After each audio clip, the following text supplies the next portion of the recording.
Prajwal pen drive ಪ್ರಕರಣಕ್ಕೆ ಸಂಬಂಧಪಟ್ಟಂತೆ ಗೃಹ ಸಚಿವ ಡಾಕ್ಟರ್ ಜಿ ಪರಮೇಶ್ವರ್ ಅವರು ಪ್ರತಿಕ್ರಿಯೆಯನ್ನು ಕೊಟ್ಟಿದ್ದಾರೆ. ಏನು ಹೇಳಿದ್ದಾರೆ ಡೀಟೇಲ್ಸ್ ನೋಡ್ತಾ ಹೋಗೋಣ.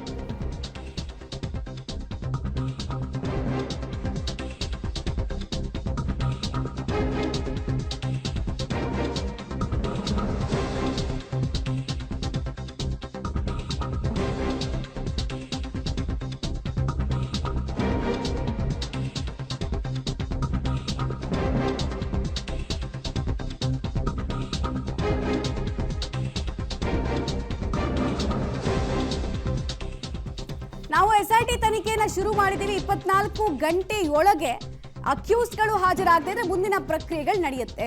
ಯಾರನ್ನೇ ಆದರೂ ಕೂಡ, ಎಂಥದ್ದೇ ಪ್ರಕರಣ ಆದರೂ ಕೂಡ ಏಕಾಏಕಿ ಬಂಧನ ಮಾಡಲ್ಲ. ಪುರಾವೆ ಅಂದರೆ ಪ್ರೂಫ್ ಆಫ್ ಬರ್ಡನ್ನು ಸೆಕ್ಷನ್ ಪ್ರಕಾರ ಅರೆಸ್ಟ್ ಮಾಡಬೇಕಾಗತ್ತೆ. ಬೇಲ್ ಕೇಸ, ನಾನ್ ಬೇಲಬಲ್ ಕೇಸ ಎಲ್ಲವೂ ಕೂಡ ಮುಂದಿನ ಹಂತಗಳಲ್ಲಿ ಡಿಸೈಡ್ ಆಗುತ್ತೆ ಅಂತ ಡಾಕ್ಟರ್ ಜಿ ಪರಮೇಶ್ವರ್ ಅವರು ಈ ಪ್ರಜ್ವಲ್ ಪೆನ್ ಡ್ರೈವ್ ಪುರಾಣಕ್ಕೆ ಸಂಬಂಧಪಟ್ಟಂತೆ ರಿಯಾಕ್ಷನ್ ಕೊಟ್ಟಿದ್ದಾರೆ. ವರದಿ ಬರೋವರೆಗೂ ನಾವು ಏನು ಹೇಳಿಕೆಗಳನ್ನ ಕೊಡೋದಿಲ್ಲ, ಕೊಡಬಾರ್ದು ಕೂಡ.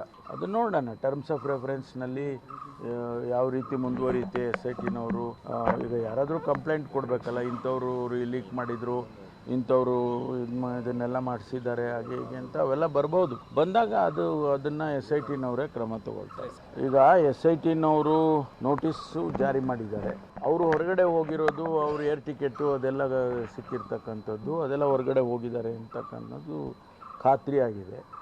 ಅವ್ರನ್ನ ವಾಪಸ್ ಕರ್ಕೊಂಬರೋದಕ್ಕೆ ಏನೆಲ್ಲ ಪ್ರೊಸೀಜರ್ ಮಾಡಬೇಕೋ ಅದನ್ನು SITನವರು ಮಾಡ್ಕೊಳ್ತಾರೆ.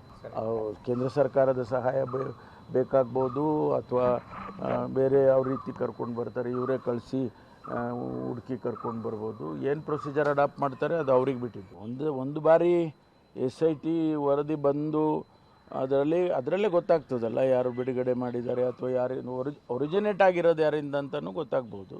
ಅದನ್ನ ಮೇಲೆ ಆನಂತರ ಕ್ರಮ ತಗೊಳ್ಳೋದಕ್ಕೆ ಇಷ್ಟೇ ನಾವು SITಗೆ ಕೊಟ್ಟಿರ್ತಕ್ಕಂಥದ್ರ ಬಗ್ಗೆ ಸರ್ಕಾರ ಎಷ್ಟು ಗಂಭೀರವಾಗಿ ತಗೊಂಡಿದೆ ಅನ್ನೋದ್ರ ಬಗ್ಗೆ. ಆಮೇಲೆ ಸಚಿವರುಗಳು, ಕೇಂದ್ರ ಸಚಿವರುಗಳು ಮಾತಾಡೋದು, ಕರ್ನಾಟಕ ಸರ್ಕಾರ ಏನೂ ಮಾಡ್ತಾ ಇಲ್ಲ ಅನ್ನೋದು, ಇದ್ರ ಬಗ್ಗೆ ಎಲ್ಲ ಚರ್ಚೆ ಮಾಡಿದ್ದೇವೆ. ಅದಕ್ಕೇನು ನಾವು ಸೂಚನೆ ಕೊಡಬೇಕು SITಗೆ ಅಂತಕ್ಕಂಥದ್ದನ್ನು ಈಗಾಗಲೇ ಕೊಟ್ಟಿದ್ದೇವೆ. ಓಕೆ, ಸರ್ಕಾರ ಯಾವಾಗಲೂ ಇಷ್ಟೇ ಉತ್ತರ ಕೊಡೋದು, ಇದಕ್ಕಿಂತ ಹೆಚ್ಚು ನಾವು ನಿರೀಕ್ಷೆ ಮಾಡೋಕ್ಕೂ ಆಗಲ್ಲ.